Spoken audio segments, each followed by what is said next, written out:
Are humans bad? The debate of whether or not humans are born bad has been going on since the birth of philosophy.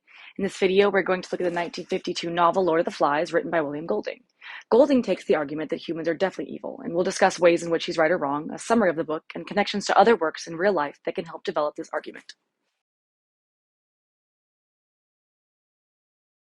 Before we start, I'd like to first say that William Golding, the author, may have a very pessimistic view on the world. As a naval officer during World War II, he was privy to the entirely avoidable atrocities that people were willing to commit. He wrote Lord of the Flies as a direct response to what he saw on the battlefield, making fun of the largest governments by comparing them to schoolboys fighting over meaningless arguments. In the book, Golding clearly shows that he views war as something that is easily avoidable and entirely unnecessary, yet horrifyingly barbaric and murderous. The story starts out with a boy named Ralph. Ralph, along with 25 or so other little boys, has been stranded on an island in the Atlantic Ocean without any adult supervision. Clearly, this isn't going to end well. He and another boy, affectionately named Piggy, are walking along the shore discussing what to do when they encounter a conch shell. Ralph blows into this conch shell to attract the attention of the fellow stranded. The boys emerge from the jungle and arrange themselves in a semicircle around Ralph. A boy named Jack introduces himself as the leader of his choir and is clearly very full of himself. So, when the group of boys votes for Ralph to be the leader because he called the meeting and has the conch, Jack is extremely upset. Thus begins the story in the reign of the conch. The conch is clearly a symbol of power to all the boys as they quickly establish that whoever is holding the conch shell is the one who gets to speak. You know, talking stick style.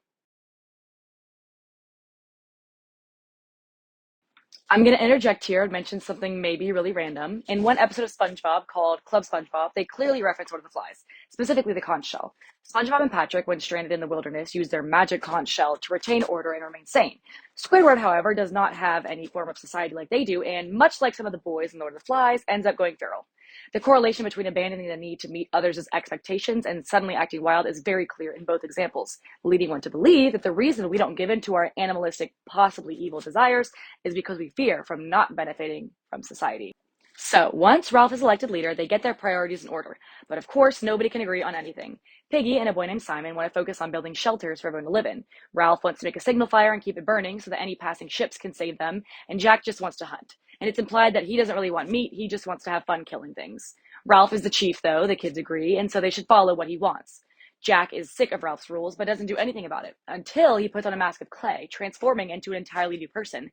He urges the choir boys around him to join him in abandoning their responsibilities and hunting a pig. The mask doesn't change how he feels, but rather how willing he is to act upon his urges. Golding uses this mask as a metaphor for what humans are truly like, and that this hidden identity gives Jack the confidence to disregard his civilized teachings and give in to the brutality that he truly craves.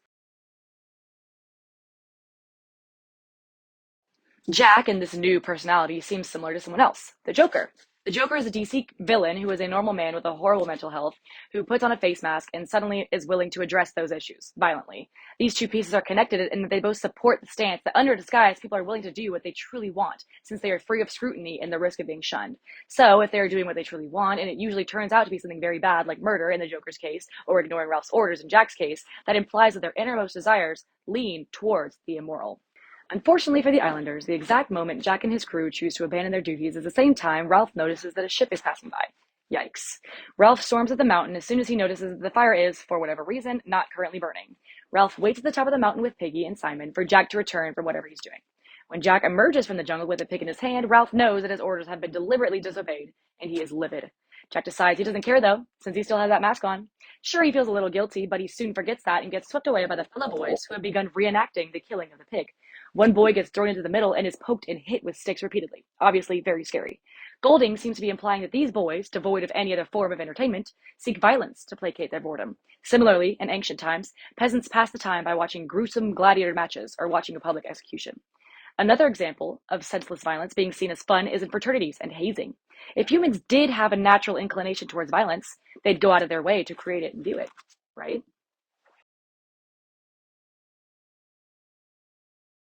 So I'm going to cut myself off really quick and speak more in depth about the hazing thing. I know I sound like a hippie when I say this, but the power structures in society leave the underdogs hungry for revenge. So when it's their turn to be the leaders, they harass those below them, creating a vicious cycle. Freshmen in college who choose to join fraternities have to go through rituals to prove their worth to the group. However, this would be fine, but these rituals are not sensible tests that actually show their skills, but humiliating situations with which the underclassmen must endure. This is seemingly a form of entertainment and great joy for the upperclassmen because they are finally the ones in charge after being on the receiving end of torture for so long.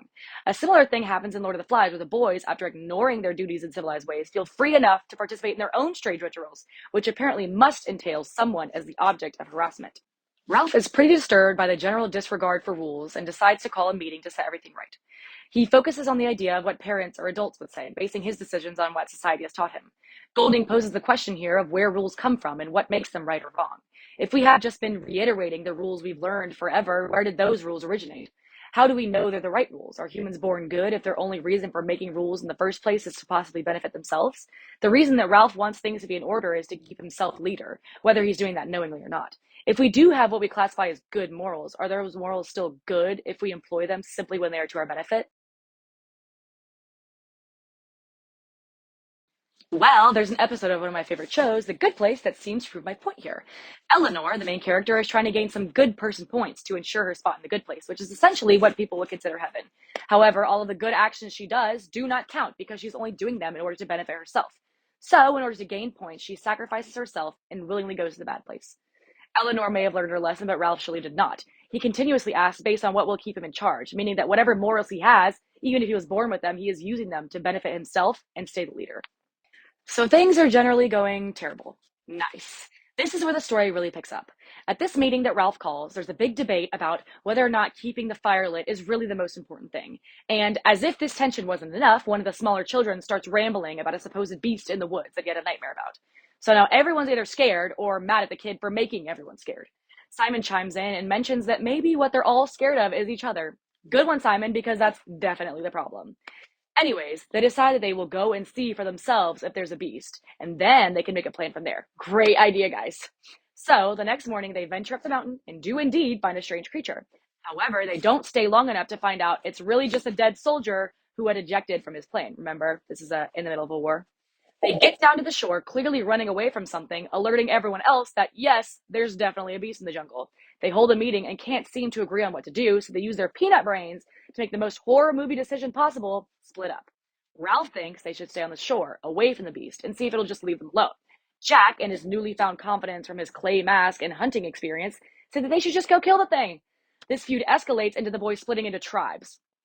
Simon, sick of this whole argument, goes into the jungle to think things over. Jack and his crew move to the far side of the island and set up camp there. Their first plan of action is to kill a pig to establish their hunting ability, and Simon, horrified, witnesses this ordeal from his hiding place within the jungle. After they kill the pig, they cut off its head and put it on a stick as a sacrifice for the beast in the woods. Simon, having been in the jungle quite literally all day, hallucinates that the pig head talks to him, gets a nosebleed, and passes out. He wakes up hours later at dark, covered in blood, sweat, and dirt, and still delirious. He decides, in his feverish state, to go up to the mountain and face the beast himself, like he imagined the pig head told him to do. He gets to the mountain, realizes the beast is just a dead guy, and runs down to be greeted by another scary ritual that Jack's group is having, where they are once again reenacting, very horrifyingly, how they killed the pig. Simon stumbles out of the jungle to try to tell them that the beast isn't real, but before he can get any words out, he becomes the pig in the big reenactment of the killing, which ends in a crazed murder. Simon's body is washed away that night. Seemingly unbothered by the fact that he just ended someone's life, Jack thinks, oh, without Piggy's specs, we can't make fires for all the pigs we're going to be killing. So they set out to raid Ralph's group and take Piggy's glasses that night. Piggy wakes up without his glasses and begins complaining to Ralph, both about how they kind of participated in that dinner/murder last night and how his glasses are missing. So Ralph, being the devoted leader that he is, decides to take Piggy to go talk to Jack and his tribe, to try to talk things out.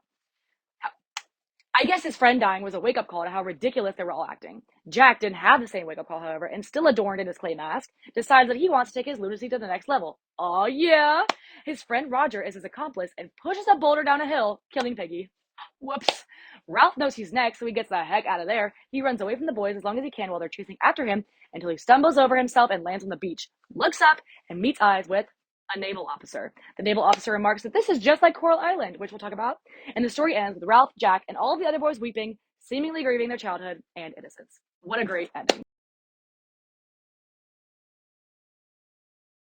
Great story, right? Let's talk about that ending. So I, for one, was super confused when the officer mentioned Coral Island. After further investigation, I found out that Coral Island was actually another one of Golden's reasons for writing Lord of the Flies. He read Coral Island, which was published, a book about how three young boys are stranded on an island and conquer the savages using their Christianity. And he thought it was absolutely insane. So he chose to write his own version of what he believed would really happen. And that's how we got Lord of the Flies. And now for our last connection. A very specific quote at the end of the book is Ralph wept for the end of innocence, the darkness of man's heart, and the fall through the air of the true wise friend called Piggy. This quote, while literally talking about a fall, directly references the Bible, as well as Golding's feelings about humans and their malice. The fall refers to the beginning of sin in humanity, when Adam and Eve decided to defy God's will and eat the forbidden fruit, therefore creating the idea of sin. Thanks, guys. Basically, the Bible says plain right there. People used to be good and now they're bad because those idiots eat that fruit. Obviously, the Bible is not a reliable source, as some people see it as fiction, but this is nonetheless a good metaphor for how people are born without morals. People's natural choices are to deceive, disobey, and incite violence and excitement. So we've learned that kids are psychopaths? Not necessarily. We've learned that Golding believes that everyone is faking it and that given the circumstances, will throw away all of the proper ways to interact with people that they've learned. And I'm inclined to agree. I believe also that the argument he introduces about morality being superficial and that it exists only to serve its user to be very compelling evidence that interrupts the entire argument, rendering morals, get this, immoral. I do think there are certain societal rules that are fundamentally true, but I think we're better off assuming that we're born with malice. That way we can focus on being better friends, coworkers, and better people. The end.